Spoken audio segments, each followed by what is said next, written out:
Bien le bonjour tout le monde, bienvenue à cette autre édition de Conseil de vie et de Fantasy avec Simon et Danny. Format poche. Et voilà donc une version raccourcie qu'on vous offre aujourd'hui, top 5 des incontournables à sélectionner dans vos repêchages de Fantasy Football. Le top 5 de Danny, mon top 5 à moi. Et avec ça, faites vos propres têtes et ça devrait bien aller. On essaye de garder ça à 5 chaque, mais des fois on déborde. Et ça se peut, ça se peut. C'est un peu l'histoire du podcast. That's what she said. Voilà, tout à Oui, fait. oui. Alors, top 5 incontournables, c'est bien simple. C'est quoi un incontournable? Selon moi, c'est un joueur que je m'en voudrais de ne pas avoir repêché dans mon équipe cette année.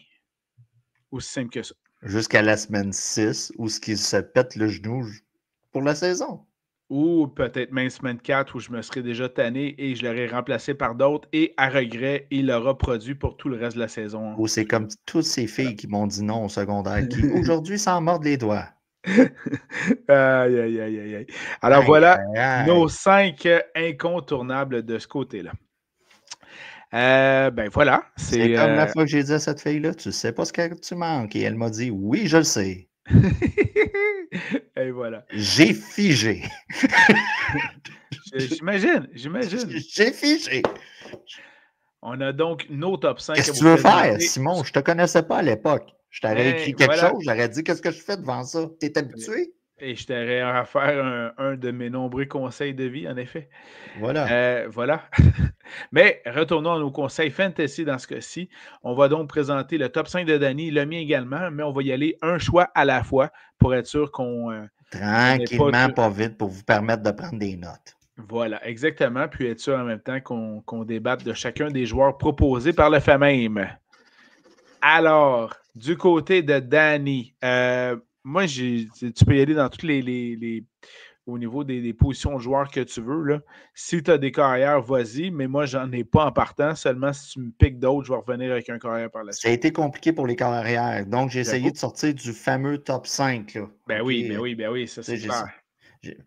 Donc, c'est pour ça que j'y étais avec deux corps arrière qui sont les deux à leur deuxième année et qui ont un avenir très prometteur. J'en ai parlé dans le qui sont pour toi des incontournables. Ben, écoute. En anglais, on appelle ça des must-haves. Des must-have. Drake May, du côté des Pats, je considère que cette année, c'est un must-have. OK, je suis tout à fait d'accord avec toi. Oh, et Bo Nix du côté des Broncos. Là, vous allez dire, on a vu des... Mais le gars n'est pas top 5 à la position. Le gars est borderline top 10, tout dépendant. Là. On vous rappelle le ADP, le ADP en français, c'est le average draft position. Tout un consensus, chacun fait son classement, on fait une grosse moyenne de ça et ça donne le fameux ADP. Le gars est borderline top 10. C'est pour ça que je vous ai dit, on vous dit souvent pour les corps arrière, sortez du banc de poisson. Quand ça commence à repêcher Lamar et des gars de main, attendez. Allez chercher Bonix, allez chercher Drake May. C'est des valeurs en ce moment qui sont sûres et qui vont vous permettre d'aller chercher d'autres bons joueurs à d'autres positions où ce que vous n'avez pas juste habillé un gars, tout simplement. Exactement. Ben écoute, très intéressant. J'ai fait le tour de mes corps arrière. Vu que tu n'en avais pas pris, là, j'ai fait ça très rapidement. Ben écoute, Bo Nix est effectivement, selon moi, un incontournable là, cette année. Il y a déjà comme... C'est ça, je l'ai changé. Comme joueur recru l'année passée, connu une excellente saison. Et dans le système de Sean Payton, je crois qu'il va pouvoir avoir autant de volume en fantasy football que plusieurs autres carrières de ce côté-là. C'est un gars que j'ai été chercher sur les échanges l'an dernier. Simon, je pense que tu l'avais, tu me l'as envoyé contre Kirk Cousins, une espèce d'échange comme ça. Puis finalement, regarde, un an plus tard, je l'ai revendu. Puis. Voilà, t'as pas coûté cher. Vraiment pas. Vraiment pas. Vraiment pas. Mon premier incontournable, j'y vais à la position de porteur de ballon. C'est monsieur coup de circuit des Patriots, Trevion Henderson. C'est pour moi un incontournable. Il est en dehors du top 10. Oh, il est en dehors du top 20 encore, je pense. Il est encore en dehors du top 20, mais pour moi, si je n'ai pas dans une de mes multiples ligues, je vais pleurer. On a vu malheureusement, on a vu ses performances au camp d'entraînement et dans les matchs pré-saison. C'est pas compliqué. Le premier ballon qu'il a reçu, c'est un coup d'envoi qu'il a retourné pour 100 verges pour un toucher. Là, OK, il n'y a personne qui nous écoute, là. Tu es en train de me dire que tu le prends deuxième dans ton pool, là? Écoute, je suis pas loin de ça. Je suis pas loin de ça. Il a posé la question. OK, ça va en faire un de moins pour moi. Bon, c'est bon. OK, on passe à... T'en avais-tu un autre du côté running back? Ben, tu le sais, je suis toujours comme ça en fantasy football. J'aime la jeunesse. J'ai bien spécifié. Regarde. J'ai bien Sur son Instagram précisé aussi. en Sur son fantasy football. Et RJ Harvey, porteur de ballon des Broncos, est un incontournable. Et même qu'en date, je pense que c'est d'hier ou d'aujourd'hui, il est maintenant rendu numéro 1 dans le depth chart des Broncos. Il a maintenant devancé J.K. Dobbins. Donc, c'est aussi simple que ça, là. Je pensais qu'au départ, j'allais le mettre dans mes sleepers, mais non, c'est maintenant un incontournable et effectivement, dans plusieurs des pools Dynasty, entre autres, il va être dans les 4 premières rondes et dans des pools tout à fait habituels. Normalement, son ADP est assez plus élevé, mais il descend, ça n'a pas de bon sens parce que le volume va être là encore une fois.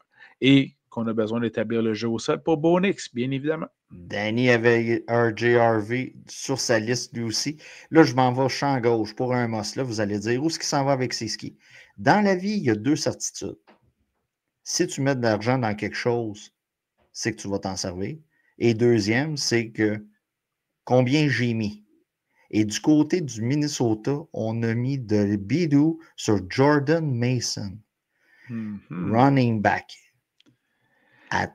Fait que donc, tu prévois que Aaron Jones t'offre pas longtemps comme numéro 1. Là. Je m'attends à cela. Et on a vu la production qu'il y a eu du côté de San Francisco en remplacement de McCaffrey.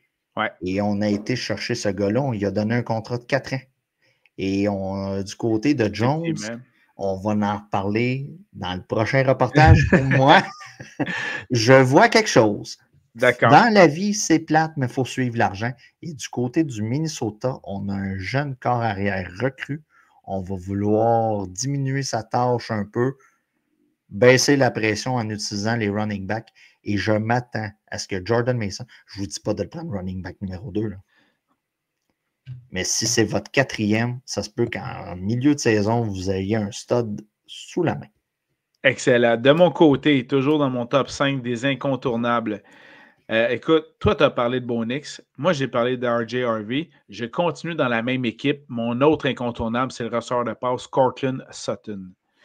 Il sera poivré, comme tu aimes si bien le dire. Il aura du volume sans bon sens. Et c'en est un que je cible très régulièrement dans toutes mes ligues, Courtland Sutton. Comme la madame au Subway qui met trop de poivre, là. Puis tu lui dis slack, là. Ouais. Ça va être ça. OK, là, on tombe dans une nouvelle table de prénoms, là. J'ai de la misère un peu. Tetairoa McMillan. Receveur des passes des Panthers de la Caroline, choix de première ronde. Je m'attends à beaucoup de ballons. On va tirer de l'arrière. On a un bon bras au poste de corps arrière. On en a parlé la semaine dernière au dernier reportage. Ce gars-là est un sleeper, Bryce Young. Ben, écoute, son wide receiver, il va être poivré lui-ci. C'est pour ça que malgré le fait qu'il soit une recrue, je le mets comme must à avoir dans vos formations. Comme wide receiver numéro 3, je trouve que votre équipe est bien barrée.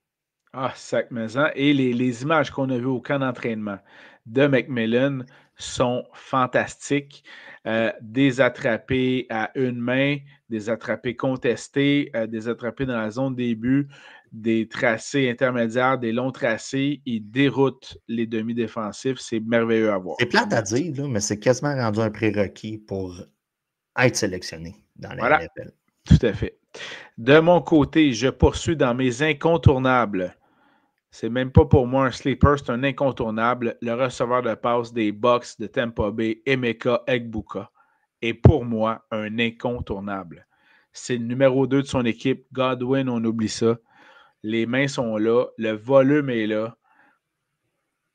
Voilà, pour moi, si je ne ressors pas d'une de mes ligues avec Egbuka, je suis déçu.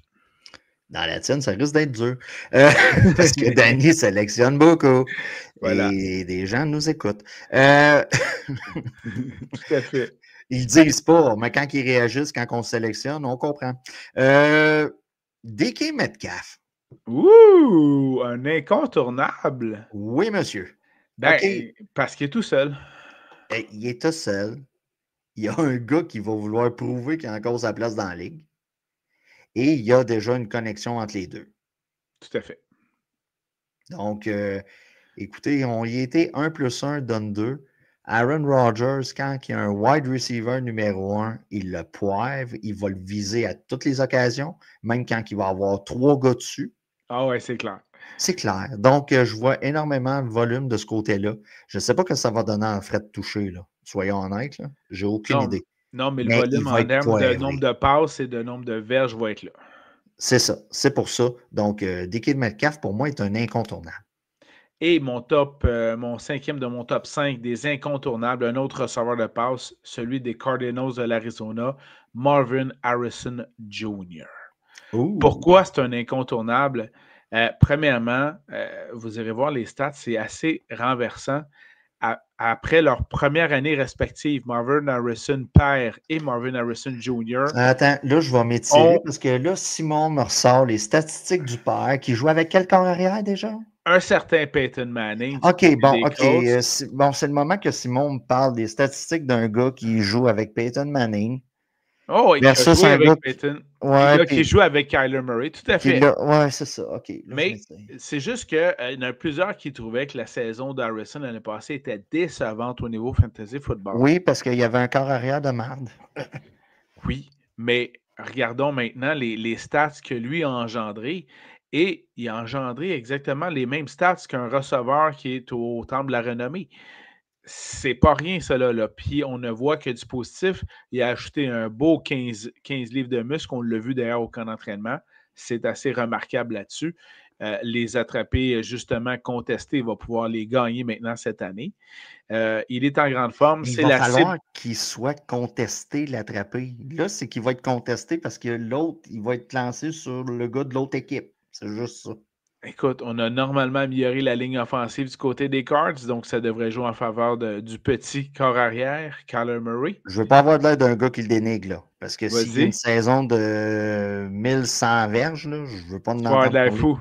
Non, Ouais. mais écoute, repêcher, mais je modère mes attentes, tout simplement.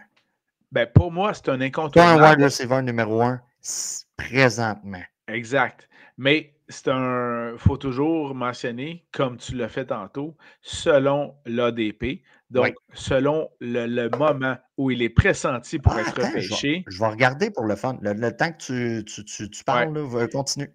Puis là, selon l'ADP de Marvin Harrison, tenez compte de ça, mais ne dormez pas là-dessus.